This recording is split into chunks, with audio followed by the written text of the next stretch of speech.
CHAPTER 26. Since, however, it is possible that one thing may be a syllogism and another not, but only appear to be so, it is likewise necessary with respect to an enthymeme that this should be, and that should not be, but should only appear to be an enthymeme, since an enthymeme also is a certain syllogism. But there are places of apparent enthymemes, one indeed in the Diction, and of this, one part, as in dialectics, is, when though nothing is syllogistically concluded, yet at the last it is inferred. It is not therefore this, or that, or it necessarily is this, or that. What also is said in enthymemes contortly and oppositely appears to be an enthymeme, though it is not so in reality. For such a diction is the receptacle of enthymeme. And a thing of this kind appears to be from the figure of the diction. For the purpose, however, of speaking syllogistically in the diction, it is useful to produce the heads of many syllogisms, as, These he saved, others he avenged, but he liberated the Greeks. For each of these is demonstrated from others. But from the conjunction of these something appears to be effected. Another place of apparent enthymemes is derived from equivocation, as if some one should say, That a mouse is a worthy animal, for the mysteries are the most honourable of all initiatory rites. Or if some one making an encomium on a dog should also comprehend in his encomium the celestial dog, or the god Pan, because Pindar says, O blessed, whom the Olympiad gods call the all dog of the great goddess. Or if it should be said, That it is most dishonourable there should be no dog, so that it is evident that a dog is honourable.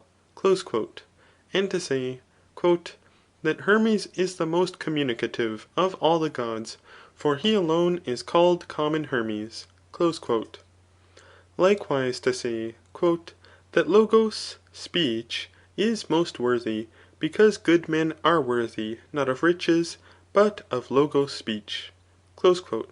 For to be worthy of Logos is most simply predicated. Another place consists in speaking things which are separated conjunctively, or things which are conjoined disjunctively. For since each of these modes of speaking appears to be the same, though frequently it is not the same, it is requisite to adopt whichever of these is more useful. The first example of this place is that of Euthydemus, To know, being in Sicily, that there is a three-banked galley in the Piraeus. Another example is, That he who knows the elements of a verse knows the verse, for a verse is the same thing, as the elements from which it is composed. Another example of this place is, That since twice so much of a thing is noxious, neither can the half of that quantity be said to be salubrious. For it is absurd if two things are good, that one of them should be bad. Thus, therefore, this place is useful for the purpose of confutation. But it is ostensive as follows, For one good is not two evils. In short, this place is paralogistic. Again, another example is that of Polycrates respecting Thrasybulus, That he deposed the 30 tyrants. For this is conjunctive.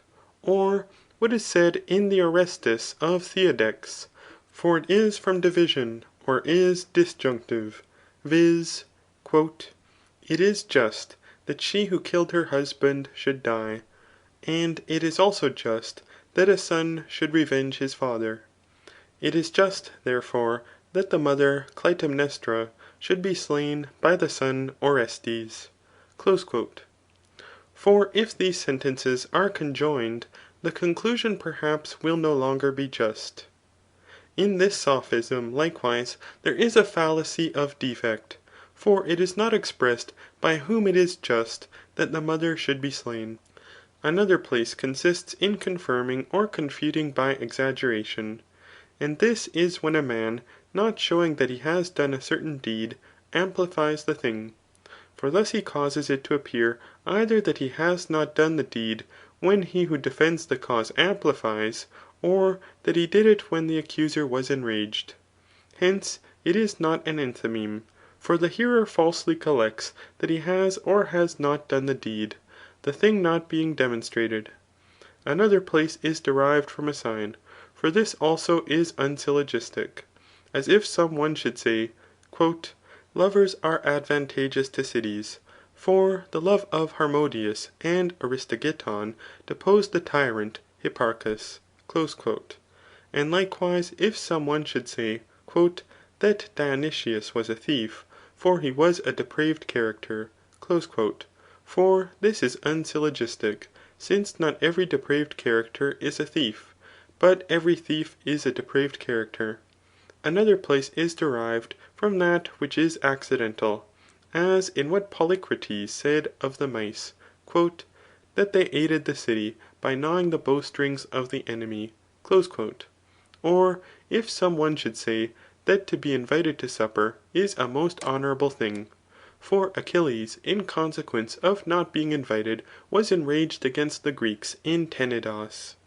But he, as being despised, was angry, and this happened because he was not invited. Another place is derived from that which is consequent, as for instance in what is said of Paris, That he was magnanimous, for despising an association with the multitude, he dwelt in Mount Ida by himself. For because magnanimous men are lovers of solitude, Paris also may appear to be magnanimous. And Since a certain person decorates himself and wanders by night, he is an adulterer, because adulterers also are men of this kind. In a similar manner it may be proved that mendicants and exiles are happy, because mendicants sing and dance in temples, and because it is permitted exiles to dwell where they please. For because these things are present with those that appear to be happy, those also to whom these things are present may seem to be happy. There is here however a difference in the mode, on which account this example falls into defect, i.e. it is a fallacy of defect. Another place is derived from that which is causeless as if it were a cause, as when that which is done together with another thing, or after it, is assumed as if it had been done for the sake of it. And this place is especially used by politicians, as by Demades, who said, That the administration of Demosthenes was the cause of all evils, since war happened after it. Another place is derived from a deficiency in the time when, and the manner in which a thing is done. Such for instance as this, That Paris justly ravished Helen, for the choice was given to Helen of marrying whom she pleased. For perhaps this choice was not given to her always, but at first, and the authority of her father over her extended so far as to this. Or as if some one should say, That to strike freemen is insolence, for it is not entirely so, but when he who strikes was not provoked. Farther still, another place is when in litigious disputes an apparent syllogism is produced from that which is simply, and that which is not simply. As in dialectics it is shown that non-being is being, for non-being is non-being. And it is also shown that what is unknown is the object of science. For the unknown is the object of science, because it is unknown, i.e. because it is known that it is unknown. Thus also in orations there is an apparent enthymeme from that which is not simply probable, but is a certain probable thing. This probability, however, does not take place universally, as Agatho also says, Perhaps some one may say that this is probable, that many things which are not probable happen to mortals. For that which is unlikely happens. Hence, what is unlikely is likely. But if this be the case, that which is not probable is probable. This, however, is not simply true, but as in contentious arguments a fallacy is produced, when a limitation restraining to a part, to a place, to a time, or signifying relation, is not added. So here, that which is improbable is not simply probable, but is a certain probability. But the art of corax is composed from this place. For whether the person be not obnoxious to the crime, as he who is weak escapes an action for an assault, for it is not likely that he committed an assault ; or whether he be obnoxious, as being a strong man, he has the same defence, unless a certain probability is apparent. And the like takes place in other things. For a man must necessarily be obnoxious to the crime or not. Both therefore appear to be probable, and the one is indeed probable in reality, but the other not simply, but in the way we have shown. And this it is, to make the inferior argument to be superior. Hence men were justly indignant with what Protagoras professed to accomplish.